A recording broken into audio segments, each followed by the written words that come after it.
Hello বন্ধুরা, football দুনিয়ায় একটা দল আছে যাদের নাম উচ্চারণ করলেই বুকের ভেতর আচমকা একটা শিহরণ তৈরি হয়। সেই নাম ব্রাজিল। ঠিকই শুনছেন, ফুটবল মানেই জাদু, আর এই জাদুরই আরেক নাম সেলেসাও।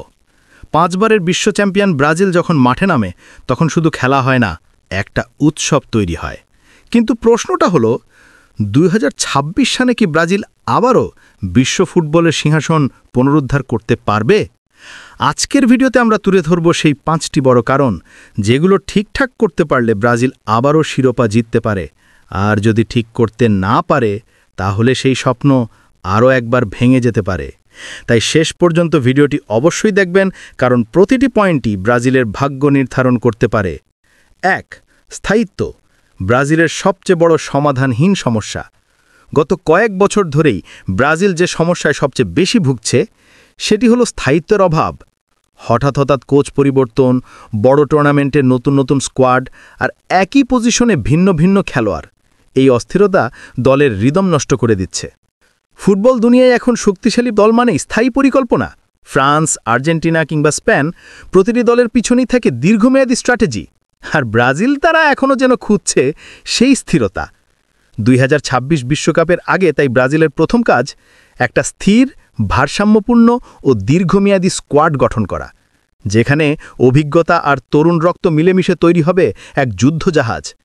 নেইমার, মার্কিনহোস, কাসেমিরো এই অভিজ্ঞদের সাথে Vinicius Junior, Rodrygo, Endrick, Gabriel Martinelli এই আগুন ঝরানো তরুণদের একটা শক্ত বন্ধন তৈরি করতে পারলেই ব্রাজিল পাবে তাদের হারানো ধারাবাহিকতা।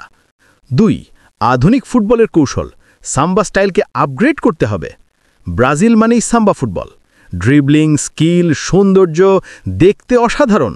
কিন্তু সমস্যা হলো আধুনিক ফুটবল শুধু সৌন্দর্যের খেলা নয়, এটি এখন ডেটা, প্রেসিং, ট্যাকটিক্স আর গতির খেলা। ইউরোপিয়ান দলেরা যে গতিতে হাই প্রেস করে, ব্রাজিল সেই চাপ সামলাতে অনেক সময় হোঁচট খায়। তাই 2026 বিশ্বকাপ জিততে হলে কোচকে সাম্বা স্টাইলের সাথে আধুনিক কৌশলের নিখুঁত মিশ্রণ আনতেই হবে। যেমন দ্রুত পাসিং, হাই প্রেসিং, ট্রানজিশনে গতি, রক্ষণভাগে স্থিরতা এবং খেলোয়াড়দের মুক্ত ভাব ও কাঠামোর দুটোরই সুন্দর সমন্বয়। এটাই হবে ব্রাজিলের সবচেয়ে বড় চ্যালেঞ্জ। সঠিক টেকনিক্যাল কোচ এই দলকে আবারও বিশ্ব ফুটবলের শীর্ষে নিতে পারে। 3. রক্ষণভাগ, বিশ্বকাপ জেতার চাবিকাঠি। এটা আপনি আমি সবাই জানি, বিশ্বকাপ জিততে হলে শক্তিশালী ডিফেন্স লাগবেই। যতই আক্রমণ ভালো হোক, ভুল ডিফেন্স মানেই বড় ম্যাচে বিদায়। ব্রাজিলের ডিফেন্স ঠিক এখানেই বড় প্রশ্নের মুখে পড়ে। ইউরোপের বড় দলের বিরুদ্ধে অনেক সময় তারা অস্থির হয়ে পড়ে। তাই 2026 সালের আগে দরকার মার্কিনহোজের অভিজ্ঞতা, ব্রেমারের শক্তি, দানিলোর স্থিরতা আর নতুন জেনারেশনের ডিফেন্ডারদের উন্নতি। পাশাপাশি সবচেয়ে গুরুত্বপূর্ণ 2 নাম, অ্যালিসন ও এডারসন। দুনিয়ার 2 সেরা গোলকিপার, কিন্তু তাদের সঠিকভাবে ব্যবহারেই লুকিয়ে আছে সফলতার সবচেয়ে বড় চাবি। কে কবে খেলবে, কাকে কোন ম্যাচে ব্যবহার করা হবে, সেটাই ঠিক করবে ব্রাজিলের ভাগ্য। 4. নেইমারের ভূমিকা, তারকা নয়, এবার লিডার।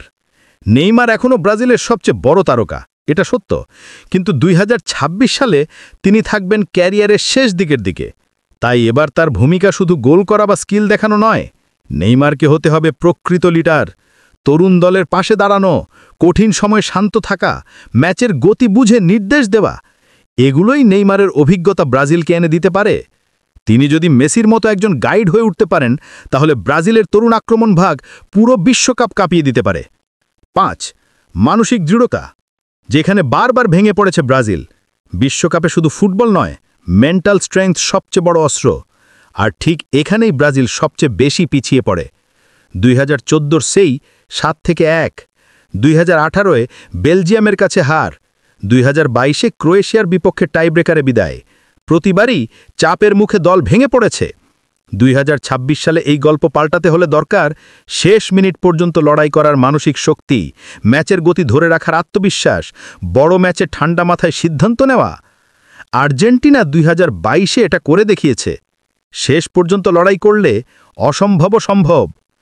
আজকের সবচেয়ে বড় সত্য হল ব্রাজিলের হাতে বিশ্বের সেরা প্রতিভা রয়েছে। এনরিক, ভিনি, রদ্রিগো, মার্টিনেলি, এরা সবাই ভবিষ্যতে সুপারস্টার। তাদের শুধু দরকার সঠিক পরিকল্পনা, স্থায়ী স্কোয়াড, আধুনিক ট্যাকটিক্স, রক্ষণভাগে স্থিরতা, মানসিক শক্তি এবং নেইমারের লিডারশিপ এগুলো ঠিক থাকলে 2026 সালে ক্যানাডা, মেক্সিকো এবং যুক্তরাষ্ট্রের মাঠে আবারও শোনা যাবে সেই পুরনো গর্জন, চ্যাম্পিয়ন্স দু মুন্ডো, ব্রাজিল।